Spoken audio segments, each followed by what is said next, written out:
Greetings! This is Cobalt Helper with two 5th edition Dungeons & Dragons house rules that make sense.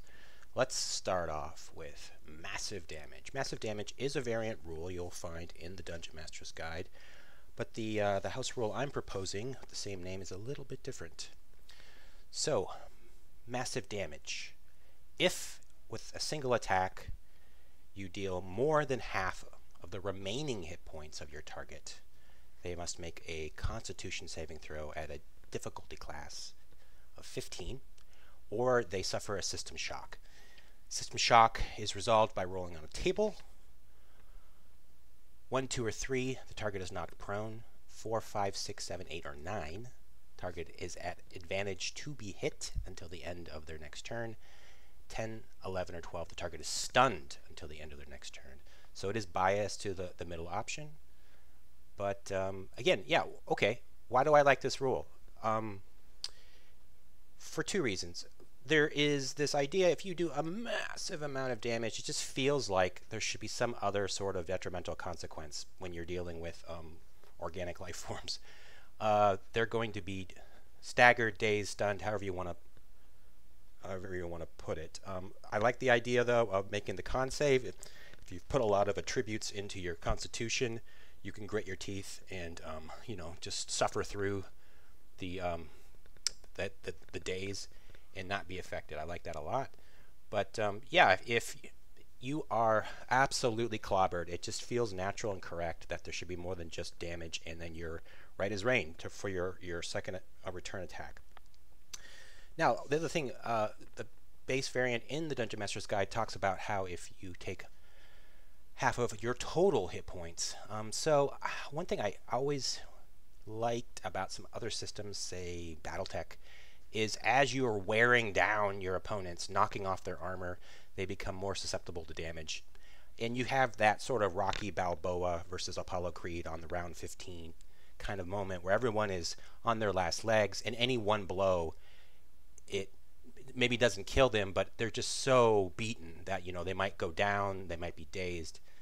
And so with this, as your opponent gets weaker and weaker, they become more and more susceptible to being dazed, staggered, whatever you want to call it. So I really think it's fun in that it's realistic, if that's a word, for a fantasy role-playing game.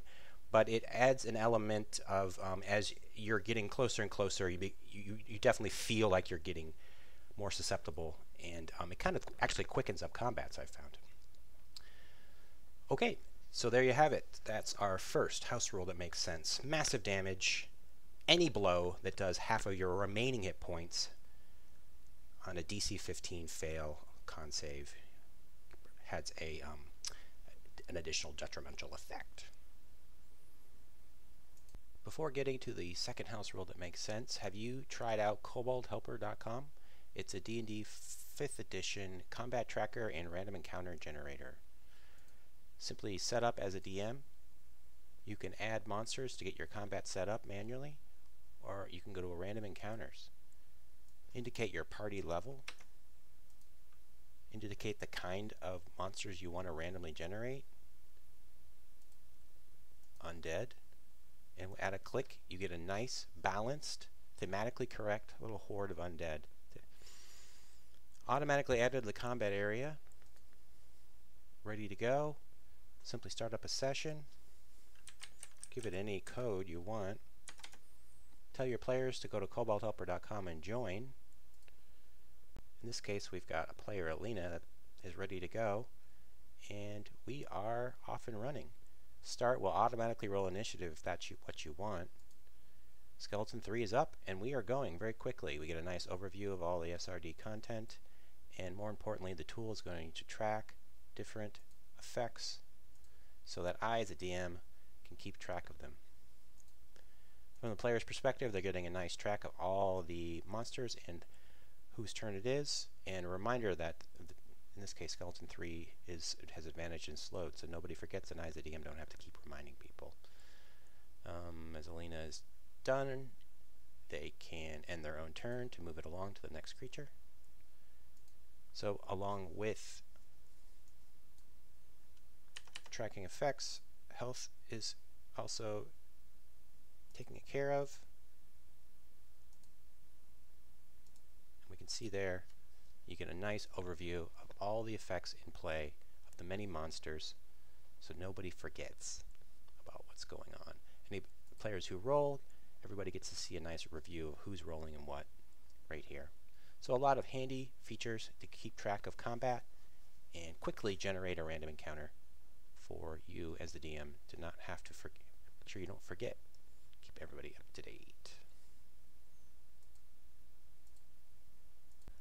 Okay, our second house rule that makes sense is flanking.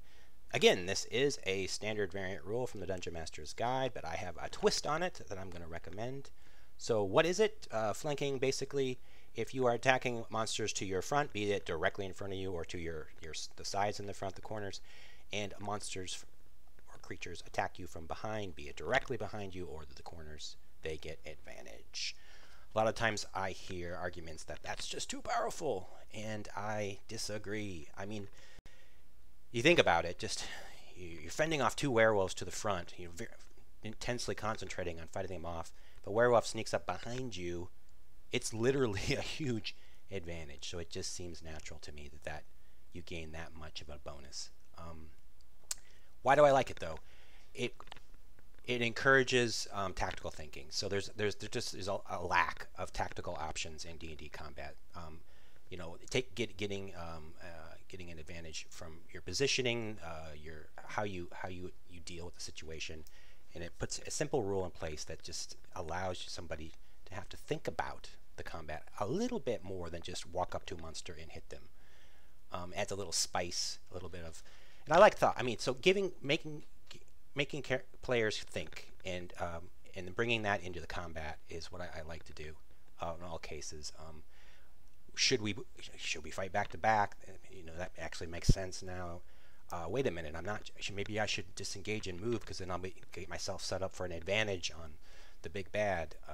These sorts of things, just like I said, add a little bit of flavor and thought, and to me, that's part of the fun.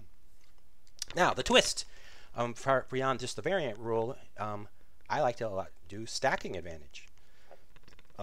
Makes sense to me. If you are a barbarian who's reckless and you're flanking, you are bringing the pain. Why wouldn't you be able to roll 3 d20s and take the best of the 3? Reward your players for thinking it through, doing smart things, and doing awesome things. So that's the twist I add to it. Flanking with stacking advantage so that it meshes with all the other abilities that give you advantage. All right, that's it for me. Thanks, everybody. Bye.